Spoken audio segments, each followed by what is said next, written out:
Fala pessoal, tudo bem? Vamos resolver aqui o Enem? Vamos lá, ó. Então eu estou aqui com a prova amarela. A gente vai resolver só as questões de física, tá bem? Então vamos lá, vamos começar. A primeira questão que eu tenho anotado de física aqui já é a primeira da prova, 91. Questão 91. Na tirinha de Maurício de Souza, os personagens Cebolinha e Cascão fazem uma brincadeira utilizando duas latas e um barbante. Ao perceberem que o som pode ser transmitido através do barbante, resolvem alterar o comprimento do barbante para ficar cada vez mais extenso. As demais condições permaneceram inalteradas durante a brincadeira.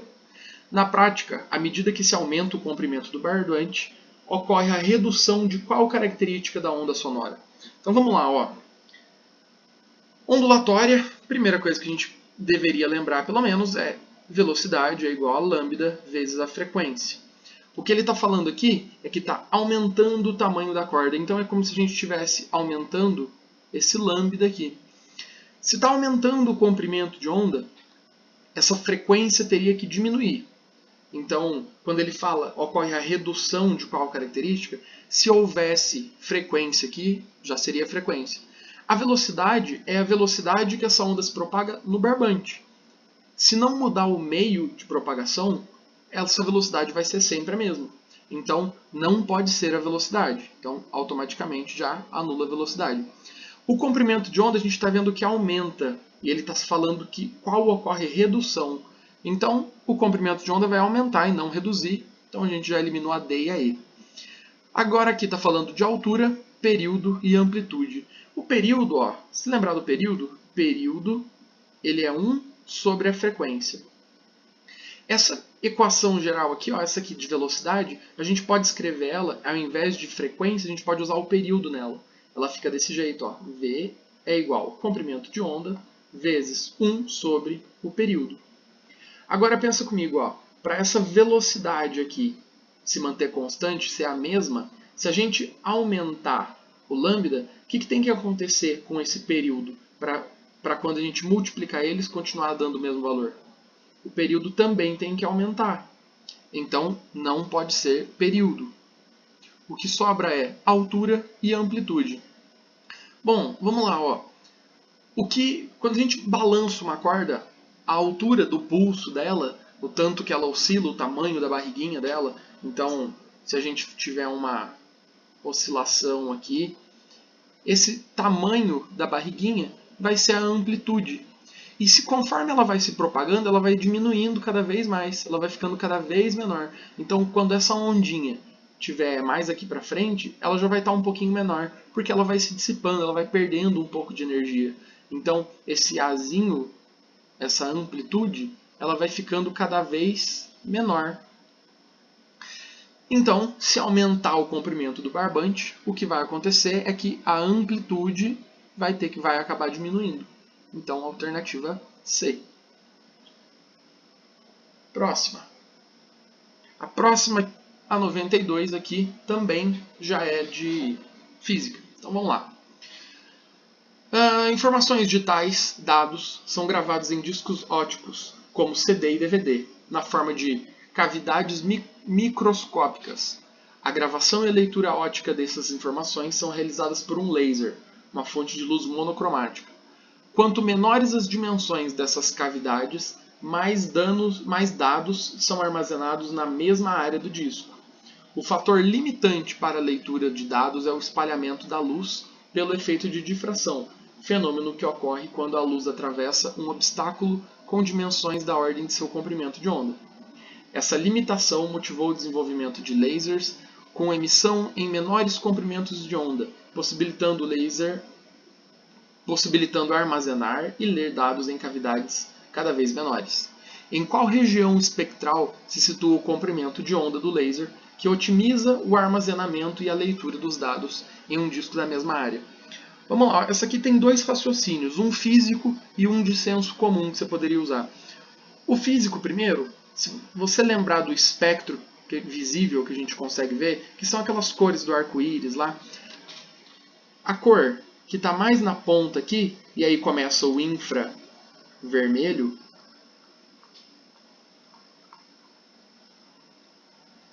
A cor que está mais na ponta aqui é justamente o vermelho. E ele é o que tem o maior comprimento de onda. O que está mais nessa ponta aqui é o que tem o menor comprimento de onda. Então é um comprimento de onda pequenininho. Esse aqui já é um comprimento de onda maior. E quem está mais nessa ponta aqui das cores do arco-íris, lá do nosso espectro visível, é o violeta. Tanto que para cá do espectro já é o ultravioleta. Tá? Então é violeta, e aqui tem o azul. E aí vai, verde, e vai indo amarelo, laranja, vermelho, até chegar no vermelho aqui. Então, se o que ele está falando é que essas cavidades têm que ser cada vez menores, o comprimento de onda menor é o que vai conseguir gravar mais dados. Então, nesse caso, seria o violeta. Essa seria a forma física de resolver, o raciocínio físico. Tem um outro raciocínio que você poderia usar que talvez chegasse nesse caminho também. Se você parar para pensar que depois do CD, depois do DVD, teve o Blu-ray. O que é o Blu-ray? Blue é azul, é a cor azul. Então ele estava aqui, ele estava melhorando, conforme os anos passavam, estava melhorando a taxa de armazenamento. Então a gente já estava no azul. Para melhorar mais ainda, tinha que se deslocar mais para cá ainda da coluna, que aí seria o violeta. Por isso que é a alternativa A. Tá legal? Meio bem teórica essa aqui. Bem... Próxima, 93. 93 também, física. Então, o Bluetooth é uma tecnologia de comunicação sem fio de curto alcance presente em diferentes dispositivos eletrônicos de consumo. Ela permite que aparelhos eletrônicos diferentes se conectem e troquem dados entre si. No padrão Bluetooth, denominado de classe 2, as antenas transmitem sinais de potência igual a 2,4 mW e possibilitam conectar dois dispositivos distanciados a até 10 metros. Considere que essas antenas se comportam como fontes pontiformes e que emitem ondas eletromagnéticas esféricas, e que a intensidade do sinal é calculada pela potência por unidade de área. Considere 3 como valor aproximado para π. Tá, então ele já falou de esfera, falou para a gente considerar que são esferas, e ele falou um π aqui, falou que para considerar o π como sendo 3. Então com certeza alguma coisa de esfera aí, alguma formulinha de esfera a gente vai ter que usar. Para que o sinal de Bluetooth seja detectado pelas antenas, o valor mínimo de sua intensidade em watts por metro quadrado é mais próximo de... Então, a gente vai usar a fórmula da intensidade. Não é uma fórmula tão comum, mas se você falar, eu não lembro como que era a fórmula da intensidade. Eu não sei que ela é uma potência dividida por uma área. Você não precisa saber a fórmula, porque ele deu isso aqui, Ele foi até bonzinho porque ele deu isso. Ele falou que a intensidade ela é em watts por metro quadrado.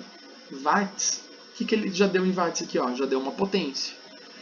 Por metro quadrado. Então a gente tem que pegar algo que está em watts e dividir por algo que está em metro quadrado.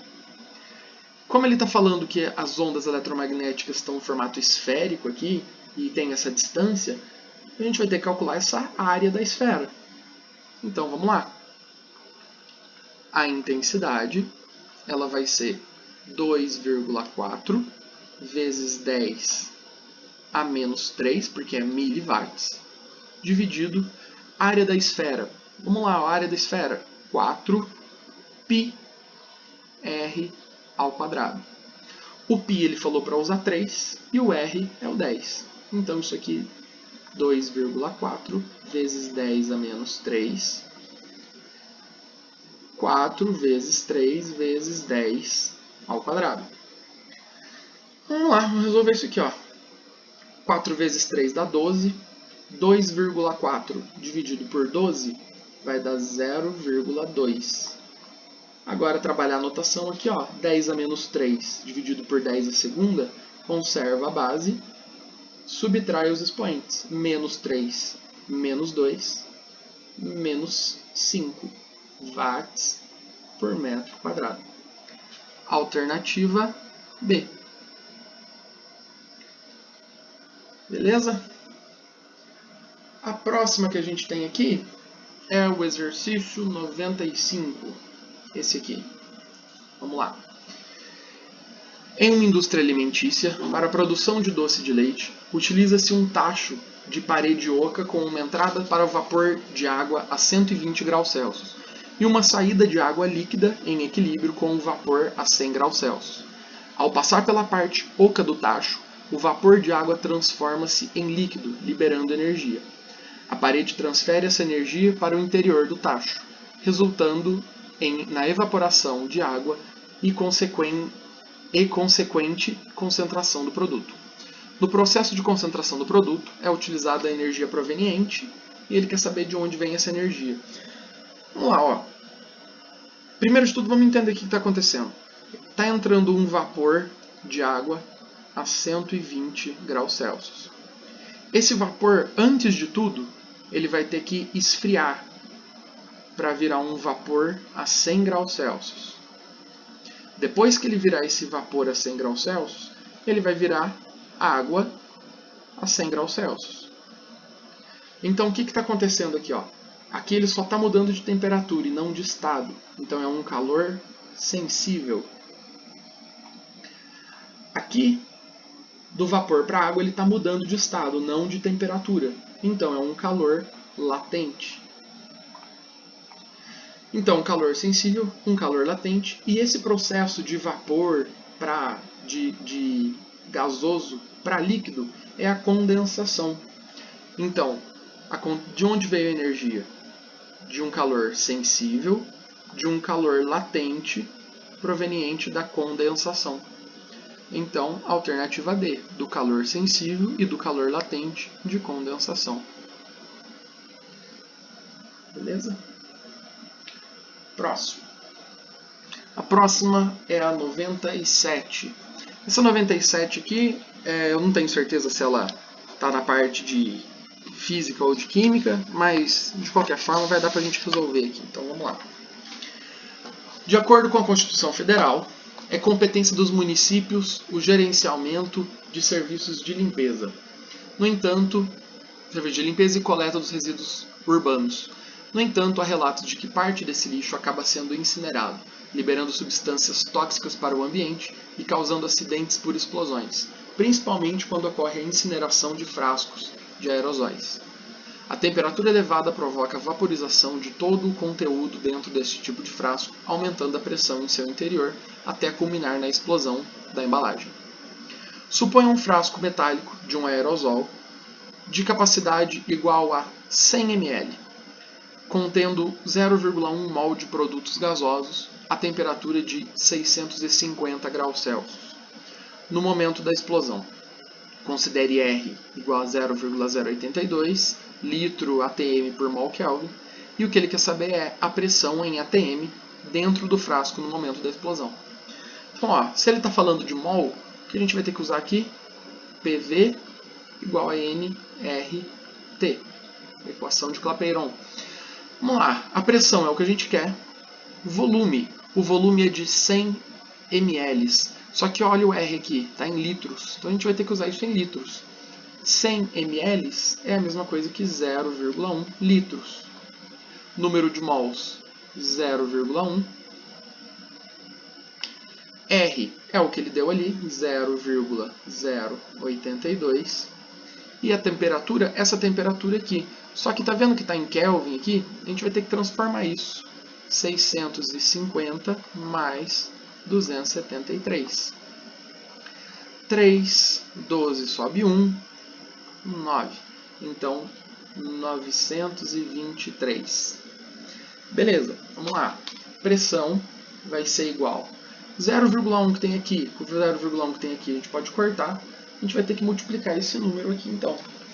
Multiplicando esse número, ficou aqui, 0,082 vezes 923. Vamos fazer essa conta aqui. Vou fazer ela aqui para ir mais rápido. 0,082 vezes 923. Essa conta dá 75,686, que é aproximadamente igual a 76 ATMs. Alternativa C. A próxima questão é a 98. Vamos lá. 98. Eu acho que na prova essa aqui era a que estava mais trabalhosinha, tá? Que tinha mais conta para fazer. O circuito com 3 lâmpadas incandescentes idênticas, representadas na figura, consiste em uma associação mista de resistores. Cada lâmpada L1, L2 e L3 é associada em paralelo a um resistor de resistência R, formando um conjunto. Esses conjuntos são associados em série, tendo todas as lâmpadas o mesmo brilho quando ligadas à fonte de energia. Após vários dias em uso, apenas a lâmpada L2 queima, enquanto as demais permanecem acesas. O que ele quer saber é, em relação à situação em que todas as lâmpadas funcionam após a queima de L2, os brilhos da lâmpada serão... Então, quando a lâmpada L2 queimar, não vai ter mais corrente passando por esse fio, ela vai passar só pelo resistor. Ele quer saber o que vai acontecer com a lâmpada L1 e L2. Vamos lá, para a gente saber o que vai acontecer com a lâmpada, se ela vai brilhar mais ou menos, a gente tem que saber o que vai acontecer com a corrente. Então, a gente vai ter que calcular essa resistência equivalente antes da lâmpada queimar e depois que a lâmpada queimou. E com isso a gente vai conseguir descobrir se a corrente aumentou ou diminuiu de um para o outro. Todas essas lâmpadas aqui, ó, ele está falando que ele tem uma resistência R. Então é R aqui, aqui é uma resistência R aqui também, e aqui também é uma resistência R. Eu vou chamar esses trechos, para facilitar, ó, vou chamar o trecho A, o B e o C. Fazer desse lado aqui, ó, o A. Se a gente tivesse que calcular a resistência equivalente aqui, são 2 resistores idênticos em paralelo. Então, se os dois valem R, a resistência equivalente nesse trecho A vai ser R dividido por 2. Vamos pensar então antes da lâmpada queimar, tá? Essa lâmpada ainda está funcionando. A resistência equivalente aqui também vai ser R dividido por 2, antes dela queimar, tá? E o C também, resistência equivalente R dividido por 2. A soma de tudo isso, porque aí eles ficariam em série, então a resistência equivalente total seria 3R sobre 2, que é a mesma coisa que 1,5R. Essa é a resistência equivalente, então, antes da lâmpada queimar. Isso tudo aqui é o de antes, tá? Antes. Vamos pensar no depois. Depois que a lâmpada queimou. Vou fazer desse lado aqui, depois. A resistência equivalente no trecho A ainda vai ser R dividido por 2. No trecho B já não vai ser mais R dividido por 2, vai ser R só, porque não tem mais corrente passando por aqui, porque ela queimou. E no trecho C vai continuar sendo R dividido por 2. Se a gente somar tudo isso, a resistência equivalente total, depois que a lâmpada queimou, R dividido por 2 mais R dividido por 2 dá R. R mais R, 2R. Então, ó, isso aqui é de antes, isso aqui é de depois que a lâmpada queimou. Então, ó, quando a lâmpada queimou, essa resistência equivalente, ela aumentou. Se essa resistência equivalente aumentou, para essa multiplicação continuar sendo verdadeira, continuar sendo igual a U, a corrente tem que diminuir. Se a corrente diminui, significa que as lâmpadas vão brilhar com menor intensidade. Então, L1 e L3 vão brilhar menos, vão ser menos intensos os brilhos dela. Alternativa C. Essa era a mais chatinha, eu acho, da prova. Próximo, vamos seguir. Essa foi a 98. Vamos para 101, que é a próxima, de física. O fogão de indução por indução funciona a partir do surgimento de uma corrente elétrica induzida no fundo da panela, com consequente transformação de energia elétrica em calor por efeito Joule. A principal vantagem desses fogões é a eficiência energética, que é substancialmente maior que a dos fogões convencionais. A corrente elétrica mencionada é induzida por... Então vamos lá, ó, radiação, condução, campo elétrico, campo magnético e ressonância eletromagnética. O que está acontecendo aqui? Ó? Indução é um tema de magnetismo. O que acontece? Quando a gente tem uma espira e passa uma corrente nessa espira, quando se cria um campo magnético nessa espira, a espira gera uma corrente no outro sentido para gerar um campo que vai se opor. Então, por exemplo, se a gente tem um campo magnético para esse lado aqui, entrando na espira, de cima para baixo. Depois, quando esse campo estiver entrando, o que a espira vai fazer?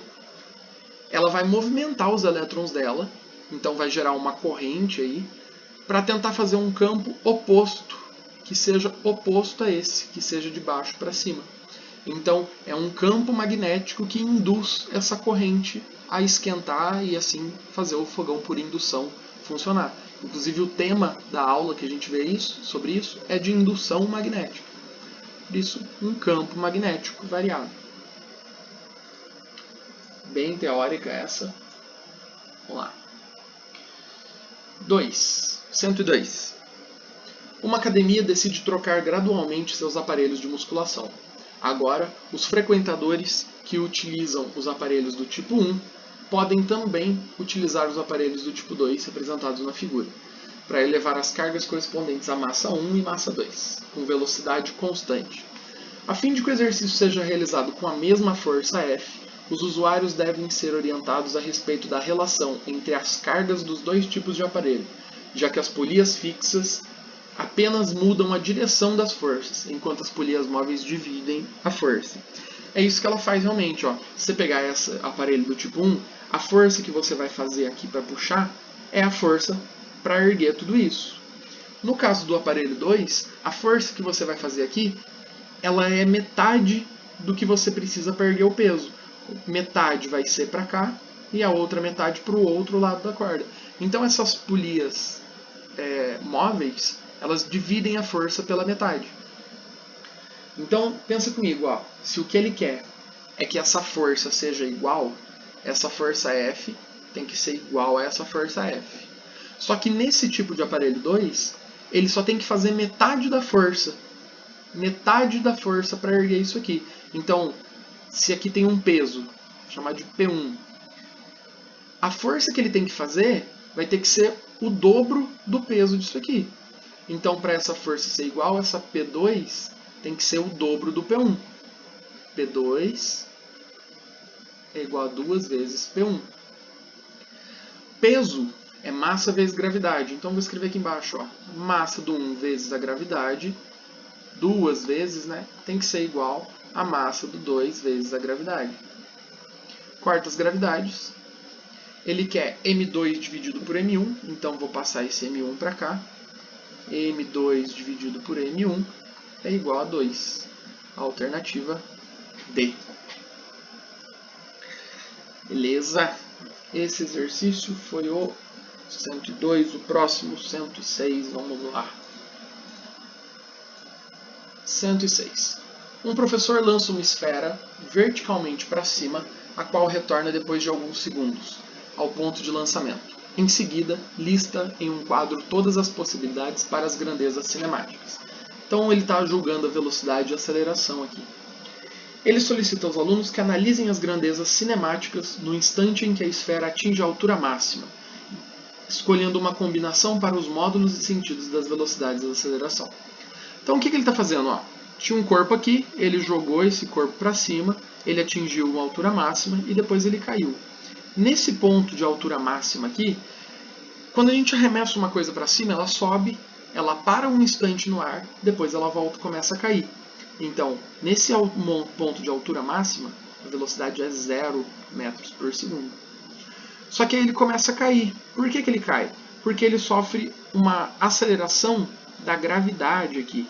Então, ele tem uma aceleração para baixo, que é a gravidade, e a gravidade a gente sabe, ela não vale zero, então o A é diferente de zero.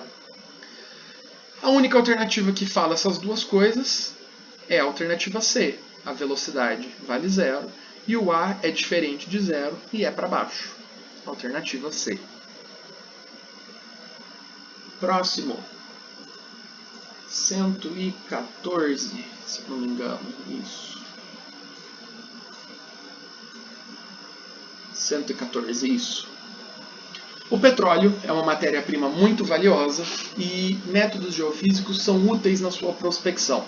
É possível identificar a composição de materiais estratificados medindo sua velocidade de propagação do som, que é uma onda mecânica, através deles. Considere que uma camada de 450 metros de um líquido se encontra presa no subsolo entre duas camadas, duas camadas rochosas, conforme o esquema. Um pulso acústico é emitido a partir da superfície, onde são posteriormente recebidas duas vibrações refletidas. A primeira corresponde à reflexão do pulso na interface superior do líquido, e a segunda deve-se à reflexão do pulso na interface inferior. Então, o que está acontecendo aqui?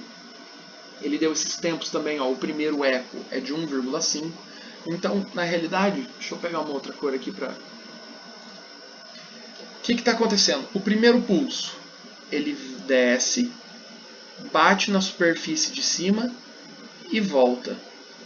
Esse processo todo de ida e volta, ele leva 0,5 segundos.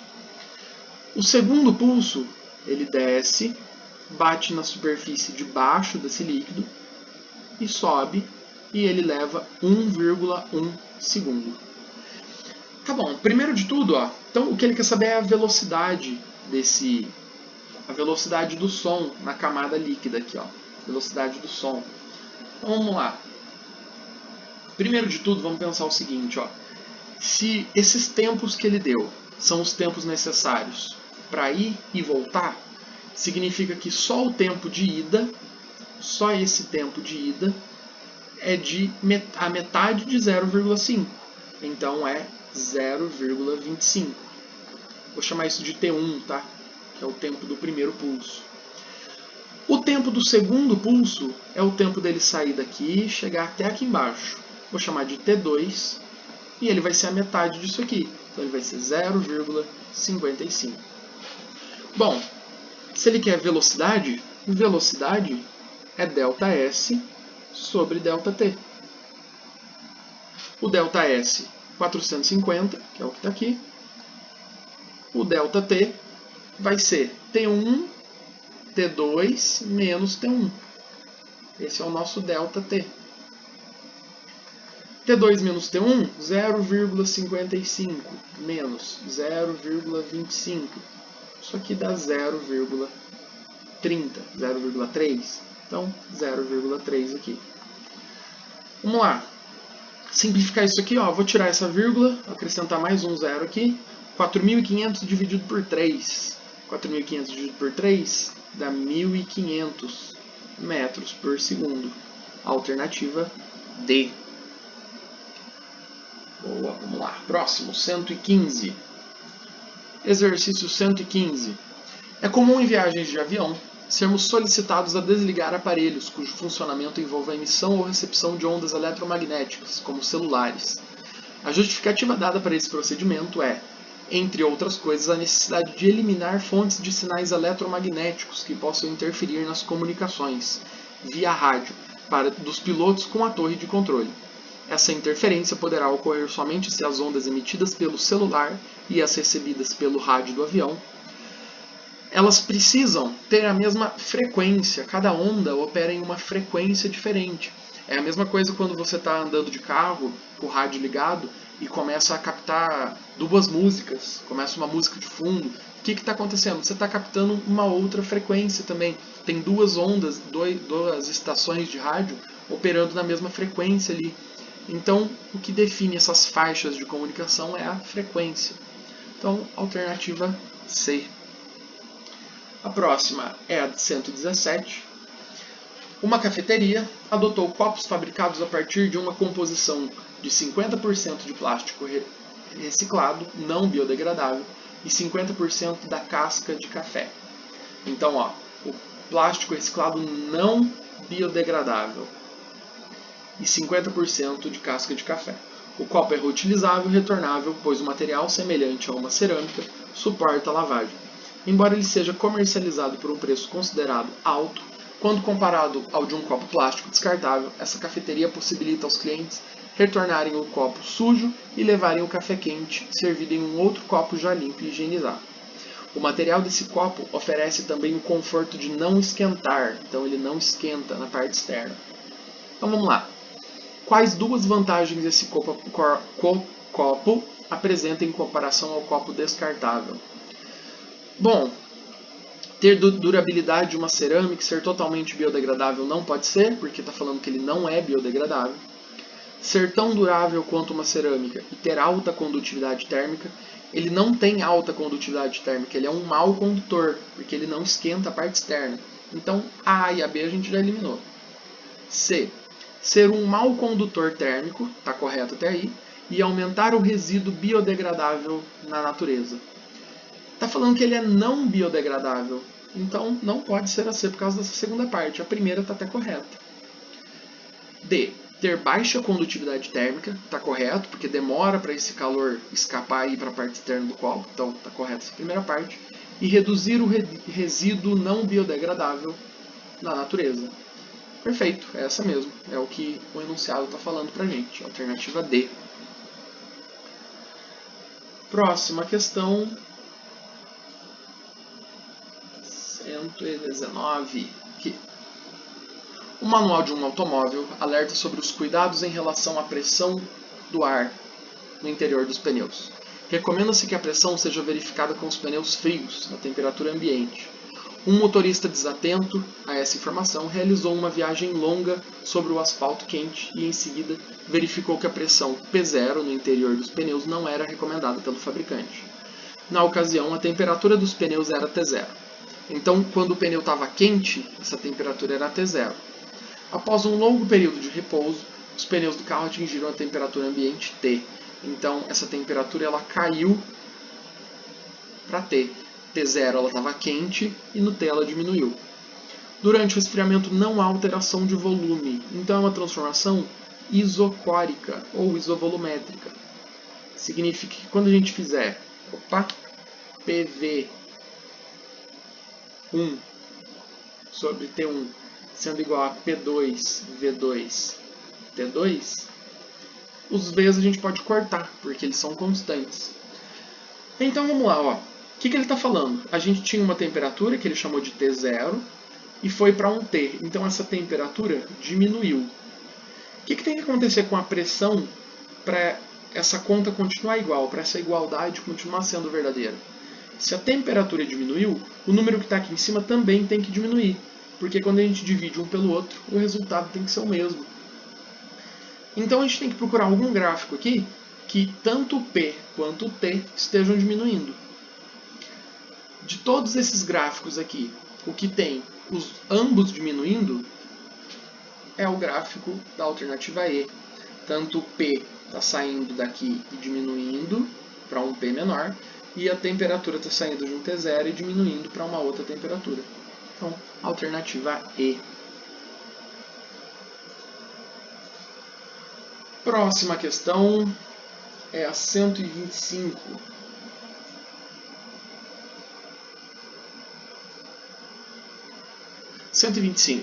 A utilização de tecnologia nuclear é um tema bastante controverso por causa do risco de acidentes graves, como aqueles ocorridos em Chernobyl, em Goiânia e em Fukushima.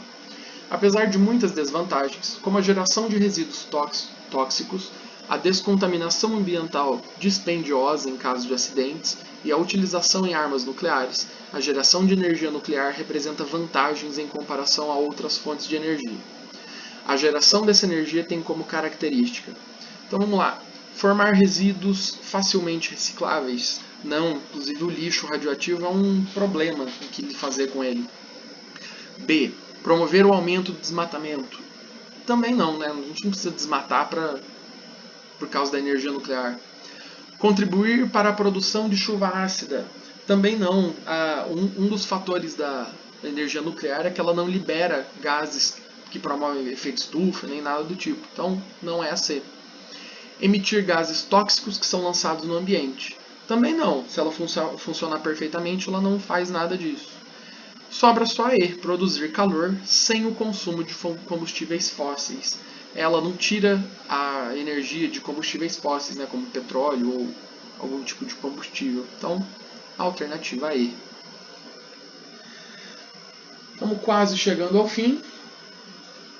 A próxima questão é a 130. Na página aqui. 130. A 130, eu vou deixar ela para o final, porque o cálculo dela é um pouco mais extenso. Aí eu abro uma página em branco aqui e a gente faz ela aqui, tá? Eu vou deixar a 130 por último. A próxima seria a 135, aqui. Uma concessionária é responsável por um trecho de 480 km de uma rodovia. Nesse trecho foram construídas 10 praças de pedágio, onde funcionários recebem os pagamentos nas cabines de cobrança. Também existe o serviço automático, em que os veículos providos de um dispositivo passam por uma cancela que se abre automaticamente, evitando filas e diminuindo o tempo de viagem. Segundo a concessionária, o tempo médio para efetuar as passagens em uma cabine é de 3 minutos, e as velocidades máximas permitidas na rodovia são 100 km por hora para veículos leves e 80 km por hora para veículos de grande porte. Considere um carro e um caminhão viajando ambos com velocidades constantes e iguais às máximas permitidas. Então, o carro vai estar a 100, o caminhão vai estar a 80. E que somente o caminhão tem o serviço automático de cobrança. Então, o caminhão não vai ter que esperar esses 3 minutos aqui. Comparado ao caminhão, quantos minutos a menos o carro leva para percorrer toda a rodovia? Vamos ver, ó. Ele quer tempo. Então vamos calcular um tempo. Lembra que V é ΔS sobre ΔT?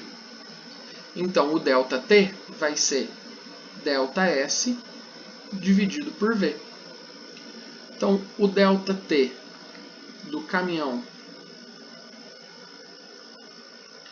vai ser, o ΔS é o espaço todo que ele tem que percorrer, 480 km.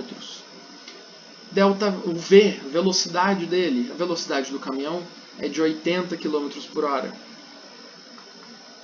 A gente pode cortar aqui, 48 dividido por 8, 6 horas. Esse é o tempo que o caminhão leva. Vamos ver o do carro agora. Carro. 480 dividido pela velocidade. A velocidade do carro é 100.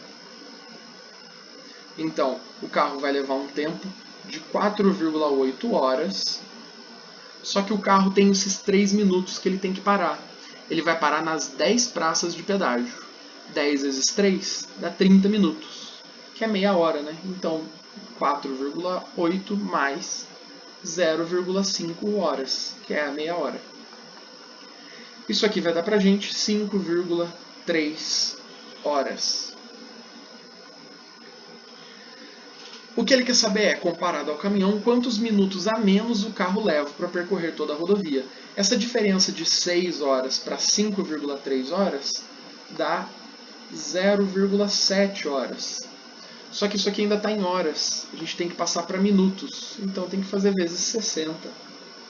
0,7 vezes 60 vai dar 42 minutos. Alternativa B. Ótimo. Essa era a última questão de física da prova. Eu vou voltar agora para 130, porque ela exige um cálculozinho um pouco mais complicado. Abrir um novo arquivo aqui, para a gente poder ir fazendo as contas aqui. Então vamos lá. Uma equipe de segurança de transporte de uma empresa avalia o comportamento das tensões que aparecem em duas cordas, 1 e 2, usadas para prender uma carga de massa M igual a 200 kg na carroceria, conforme a ilustração. Quando o caminhão parte do repouso, sua aceleração é constante e igual a 3 metros por segundo ao quadrado. E quando ele é freado bruscamente, sua frenagem é constante e igual a 5 metros por segundo ao quadrado. Em ambas as situações, a carga encontra-se na iminência do movimento, e o sentido do movimento do caminhão está indicado na figura. O coeficiente de atrito estático entre a caixa e o assoalho da carroceria é 0,2. Considere a aceleração da gravidade igual a 10 metros por segundo ao quadrado. as tensões iniciais da corda iguais a 0 e as duas cordas ideais. Aí o que ele quer saber aqui, ele dá vários valores do que acontece com as tensões T1 e T2, tanto na aceleração quanto na frenagem. Então, antes da gente vir para as alternativas, tentar esquematizar isso aqui. Ó. Eu vou fazer o seguinte, eu vou separar isso aqui em duas partes. Primeiro é quando ele está acelerando, e outro é quando ele está freando. Quando ele está acelerando, o corpo tende a ir para trás. Se o corpo tende a ir para trás, a corda que vai ficar esticada vai ser essa corda aqui, que é a T2. E além da corda, ele também vai sofrer um atrito para esse lado aqui, que eu vou chamar de FAT, a força de atrito. Então, ó, o caminhão acelerou. Devido à inércia, esse bloco tende a ir para trás. Se ele tende a ir para trás, as forças que vão segurar ele estão aqui atrás. Então, desse lado aqui direito. Então, beleza. Falou também que ele tem uma massa de 200 kg. E vamos lá. Primeiro de tudo, a gente vai achar essa força de atrito. Força de atrito é igual a μ vezes a normal. Normal. Força de atrito vai ser o μ. Ele falou que é 0,2. A normal. Vamos lá, vamos lembrar um pouco. Se a gente tem um corpo no chão, ele sempre tem um peso para baixo e a normal é saindo da superfície que ele está. Então a normal vai ser para cima e igual ao peso. O peso não é massa vezes gravidade? A normal vai ser igual a isso. Então, nesse caso aqui, a massa é 200, a gravidade é 10. Então, o peso, que é igual à normal, vai ser igual a 2.000 newtons. Então, 0,2 vezes 2.000. Essa força de atrito, então, vai ser igual a 0,2 vezes 2.000, 400 newtons. Beleza. Ele falou também que a aceleração é igual a 3 metros por segundo ao quadrado. Então a gente vai fazer isso aqui, ó. Força, segunda lei de Newton, força resultante é igual a massa vezes aceleração. A força resultante, massa 200, aceleração 3. Então a força resultante é igual a 600 newtons. Tá bem, só que a força resultante é a soma de todas as forças que a gente tem no nosso sistema. Força resultante, ela tem que ser igual a FAT mais T2. Então, se a força resultante vale 600, se a FAT vale 400, quanto tem que valer essa T2? T2 tem que valer, obrigatoriamente, 200 newtons. E no caso a T1, que é a corda que está para cá, ela nem vai ser esticada o suficiente. Então a T1 na aceleração vai ser 0 newtons. Tá? Nem vai ter força tensionando ela. Então isso aqui é o que a gente precisa para a aceleração, quando ele está acelerando. A gente vai fazer a mesma coisa para quando ele estiver freando, porque ó, quando ele estiver freando, esse corpo vai tentar ir para frente. Se esse corpo, quando ele freia, o corpo tenta ir para frente, o que vai acontecer? A corda de trás, T1, que vai esticar, e vai ter uma força de atrito para trás aqui também, impedindo ele de andar. Então, vamos lá, a força de atrito é a mesma, porque a massa não muda, então a gente já sabe que FAT é 400 newtons. A gente só precisa calcular a força resultante, que é massa vezes aceleração. Força resultante é a massa 200. No exercício aqui, ele fala que na freagem é 5 metros por segundo ao quadrado. Então, essa aceleração, 5. Força resultante, 200 vezes 5, 1.000 newtons. Então, a força resultante, ela tem que ser força de atrito mais T1. Força de atrito é 1.000. Opa! Força resultante é 1.000.